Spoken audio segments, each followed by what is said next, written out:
ஃப்ரைடேங்க மார்னிங்கே மழையோட தான் ஸ்டார்ட் ஆச்சு. ஸ்கூலுக்கு ஹர்ஷனை அனுப்பும்போதும் லைட்டாக தூறல் விழுந்துட்டே தான் இருந்தது. ஆஃப்டர்நூனுக்கு அப்புறமா பார்த்தீங்க அப்படின்னா வீட்டுக்கு ஒரு கொரியர் வந்திருந்தது. இதில் என்ன இருக்குது அப்படின்னு கேட்டேன். நீ ஏன் ஓப்பன் பண்ணி பார்த்துக்கோ அப்படின்னு சொல்லிட்டாரு. ஏன்னா அவர் ஆர்டர் போட்டது எனக்கு தெரியல. சரி நம்மளும் அன்பாக்சிங் பண்ணிடலாம்னு சொல்லிட்டு பண்ணியாச்சு. இதில் என்னென்னா குட்டி குட்டி பிளான்ட்ஸ்லாம் இருக்கு இல்லையா, ஸோ அந்த பிளான்ட்டுக்கு பாட்க்கு கீழே வைக்கிற அந்த பிளேட் வந்து வாங்கியிருந்தார். அதுக்கப்புறமா இதில் என்ன இருக்குது அப்படின்னு சொன்னேன். இதையும் வந்து ஓப்பனே பண்ணி பார்த்துரு அப்படின்னு சொல்லிட்டாரு.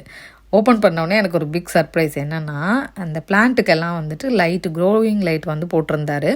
ஆல்ரெடி முன்னாடி ஒரு வீடியோவில் சொல்லியிருப்பேன் 2 லைட் வந்து போட்டிருக்காருன்னு சொல்லிட்டு. ஆனால் இது கொஞ்சம் பெருசாக இருந்தது. நல்லா வந்து எல்லா பிளான்ட்டுக்கும் வச்சுக்கிற மாதிரியும் இருந்தது. ட்ரைபாடோட இருக்க மாதிரி இருந்துச்சு. ட்ரைபாட் மாதிரியே இருந்துச்சு. அந்த ஸ்டாண்டில் ஃபிக்ஸ் பண்ணி நம்ம வச்சுக்கலாம். உடனே வந்து மாட்டி பார்த்துடணும்னு எனக்கு ஒரு ஆசை. ஃபிக்ஸ் பண்ணி பார்த்துட்டேன். நல்லா வந்து வெளிச்சமாக இருந்ததுங்க. பிளான்ட் எல்லாம் அரேஞ்ச் பண்ணிவிட்டு நான் உங்களுக்கு காட்டுறேன். ஸோ நெக்ஸ்ட் ஒரு ஷார்ட்ஸில் பார்க்கலாம். பாய்.